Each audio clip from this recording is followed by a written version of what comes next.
Year 136 after एगॉन्स conquest यानी कि 136 AC में finally king Aegon the third Targaryen iron throne पर बैठ के पूरे वेस्टेरोस पे रूल करने लगा और उसका ये रूल आगे 21 इयर्स 157 एसी तक चला। लेकिन उसके पूरे लंबे रूल के कहानी को मैंने सिर्फ 2 वीडियोस में ही खत्म कर दिया है, बिकॉज प्रॉब्लम ये है कि इस टाइम पीरियड के इन डेप्थ डिटेल्स हमें नहीं पता, क्योंकि जॉर्ज आर आर मार्टिन ने फायर एंड ब्लड के भी सेकंड पार्ट को नहीं लिखा। बट टेंशन मत लेना, जो भी हमारे पास अवेलेबल इंफॉर्मेशन है उसको लेके मैंने 2 वीडियोस बनाए हैं about the rain of king Aegon the third Targaryen, जिसमें इस पहले पार्ट में आपको पता चलेगा कि एगॉन द थर्ड के रूल में कैसा गवर्नेंस रहा, कैसा प्रशासन रहा, और इस टाइम पीरियड में the last dragons of Targaryen dynasty कैसे खत्म हुए। तो बचे कुछ जो भी ड्रैगन्स हैं उनका आखिरकार क्या हुआ, ये इस पार्ट 1 में आपको पता चलेगा। एंड देन पार्ट 2 में एगॉन और विसेरिस के बच्चों की पर्सनालिटीज कैसे डेवलप हुई और उन्हीं पर्सनालिटीज ने आगे चल के ब्लैक फायर रेबेलियन के सीड्स को कैसे प्लांट किया, उन सब चीजों का अंदाजा आपको पार्ट 2 में आएगा। But this is part 1। लेकिन उसमें जाने के पहले आपसे मेरी एक छोटी रिक्वेस्ट है, ऐसी ही वीडियोस के लिए इस चैनल को सब्सक्राइब जरूर करना और नोटिफिकेशन बेल पर क्लिक करना मत भूलना, because you might miss out on my regular uploads. और एक इंपॉर्टेंट चीज दोस्तों, अगर आपको ये वीडियो पसंद आता है तो इस वीडियो को लाइक करना मत भूलना, क्योंकि मेरे वीडियोस पर व्यूज टू लाइक्स का रेशो इतना बेकार होने लगा है कि उसके वजह से यूट्यूब का एल्गोरिदम मेरे वीडियोस को पुश नहीं करता। कई बार मेरे वीडियोस पे ऑलमोस्ट 20,000 व्यूज आते हैं, बट उस वीडियो पे 1000 लाइक्स भी नहीं होते हैं। तो आपके लिए मेरे वीडियोस को लाइक करना एक सिंपल क्लिक होगा या फिर टच ऑन द स्क्रीन होगा, बट मेरे लिए वो लाइक मतलब एक मोटिवेशन रहेगा और ये चैनल ग्रो होने में आपकी उसमें काफी हेल्प मिलेगी। तो दोस्तों अभी बिना टाइम वेस्ट किए चलो चलते हैं rain of king Aegon the third Targaryen के पार्ट 1 में। तो डांस ऑफ द ड्रैगन्स का वॉर और एगॉन द थर्ड का रीजेंसी का एक ऐसा टाइम पीरियड रहा था जिसमें young teenage Aegon the younger यानी कि अभी जो किंग एगॉन द थर्ड बना है, उसने अपने बचपन में देखा था कि कोई भी इंसान, कोई भी छोटा मोटा लॉर्ड उसके भरोसे के लायक नहीं। उसके बचपन में कई सारे एकदम बैक स्टैबिंग इंसिडेंट्स हुए थे, जिसके कारण किंग एगॉन द थर्ड किसी पे भी भरोसा ही नहीं करता। अपने 16th नेम डे यानी कि उसके 16th बर्थडे पर एगॉन जैसे ही किंग एगॉन द थर्ड बना तो उसने वही के वही ऑलमोस्ट पूरे स्मॉल काउंसिल को हटा दिया, उसने सबको खारिज कर दिया। किंग एगॉन द थर्ड ने सिर्फ कुछ ही भरोसेमंद लोगों को अपने स्मॉल काउंसिल में रखा, जिसमें आते हैं grand master Munkun, master of ships Gedmund Peake, master of coin Isembard Arryn, और सबसे खास बात उसने अपने छोटे भाई विसेरिस को भी एज अ एडवाइजर रख लिया।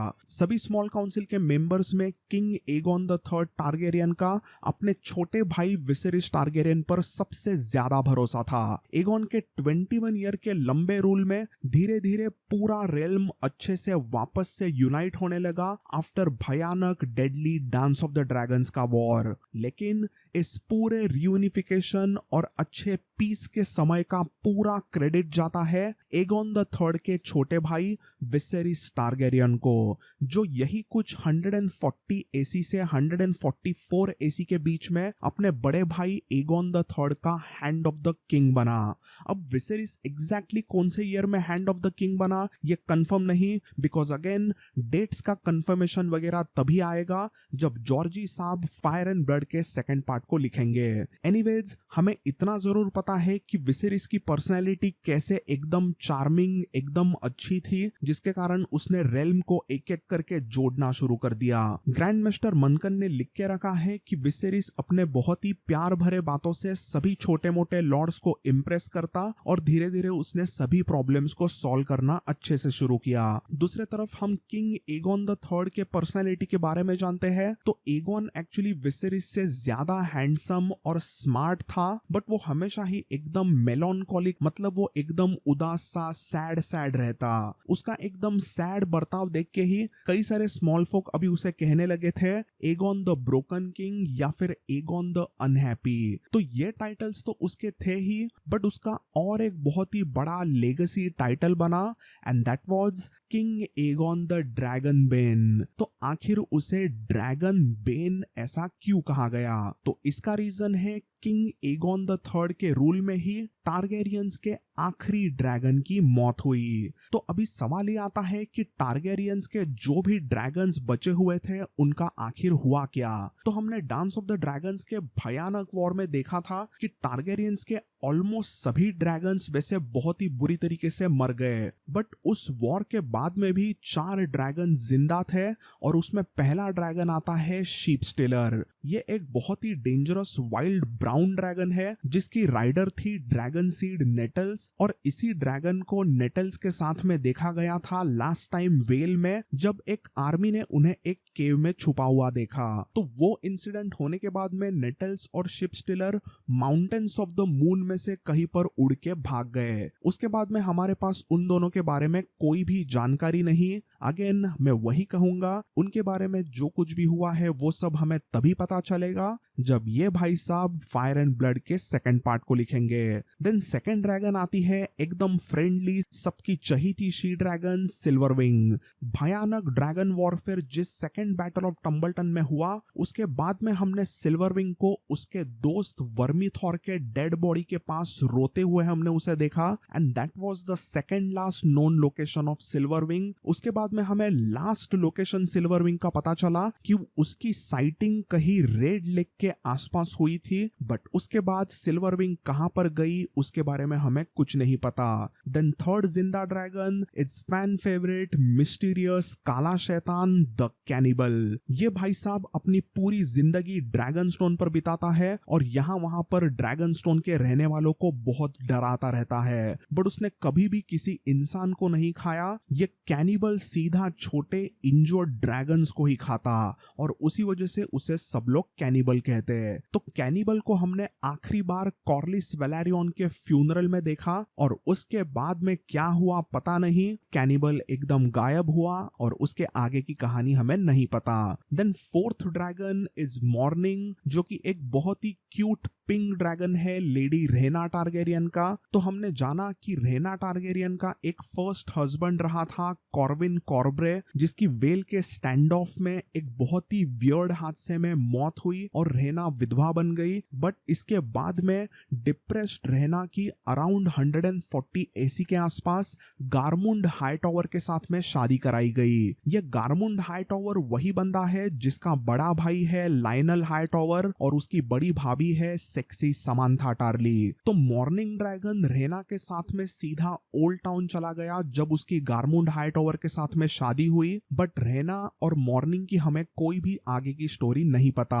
बट हमें इतना जरूर पता है कि मॉर्निंग 140 एसी से लेके 153 एसी के बीच में कभी तो जरूर मरा। तो इन 4 ड्रैगन्स के बाद में एक 5वां ड्रैगन भी रहा था जिसको वैसे कोई नाम नहीं, बस उसे सभी स्मॉल फोक कहते द लास्ट ड्रैगन। तो अभी ये जो भी लास्ट ड्रैगन रहा था वो एक छोटा सा ग्रीन शी ड्रैगन है और इसका छोटा सा ड्रैगन साइज बस यही कुछ एक कोमोडो ड्रैगन जितना ही था। इस the last dragon she dragon ने टोटल 5 ड्रैगन एग्स को भी दिया, बट ये जो भी ड्रैगन एग्स थे वो एकदम पत्थरों के तरह हार्ड थे। जैसे ही 153 एसी में इस ग्रीन कलर के the last dragon she dragon का मौत हुआ तो उसके बाद कई सारे स्मॉल फोक उस मौत का जिम्मेदार किंग एगोन द थर्ड को ठहराने लगे और उसे सब लोग king Aegon the dragon Ben कहने लगे क्योंकि उसी के रेल्म में आखिरी ड्रैगन की मौत हो गई। कई सारे स्टूपिड स्मॉल फोक ने तो ये भी कहा कि किंग एगोन द थर्ड को ड्रैगन्स पसंद नहीं थे, इसीलिए उसने इस द लास्ट ड्रैगन को पॉइजन दे के मरवाया था, बट वो प्रोबेबली एक सिर्फ रूमर रही क्योंकि लास्ट ड्रैगन के मरने के बाद में एगोन द थर्ड ने उसके पास जितने भी ड्रैगन एग्स थे उसको हैच करने की काफी कोशिश की। असल में विसेरिस ने एगोन द थर्ड को समझाया कि ड्रैगन्स को वापस लाना टारगेरियंस के पावर के लिए काफी जरूरी है क्योंकि टारगेरियंस की पावर एक तरह से ड्रैगन्स के वजह से है। तो इसीलिए किंग एगोन द थर्ड ने एक्चुअली ड्रैगन एग्स को हैच करने के लिए एसोस में से 9 मैजिशियंस को बुलाया और उसने रेड कीप और इवन ड्रैगन एग पर ड्रैगन एग्स को हैच कराने की बेहद कोशिश की, लेकिन उन सभी मैजिशियंस और किंग एगोन द थर्ड के सभी एफर्ट्स में कोई भी सक्सेस सक्सेस नहीं आई और कोई भी ड्रैगन एग हैच नहीं हुआ। तो बेसिकली इसी के साथ साथ यहीं पर ड्रैगन्स का सफर अपने इस कहानी में ऑफिशियली खत्म हुआ। तो lords and ladies, thanks for watching this video. Again let me tell you कि अगर आपको ये वीडियो पसंद आया तो इस वीडियो को लाइक जरूर करें। जाने से पहले one more thing, shout out to my channel members Prateek and Ankit. तुम लोगों का सपोर्ट ही ऐसे वीडियोस बनाने के लिए मुझे मोटिवेशन देता ही रहता है, सो थैंक्स फॉर दैट। अभी इस कहानी का सेकंड एंड लास्ट पार्ट कुछ ही दिनों में आएगा। Until then, bye and take care.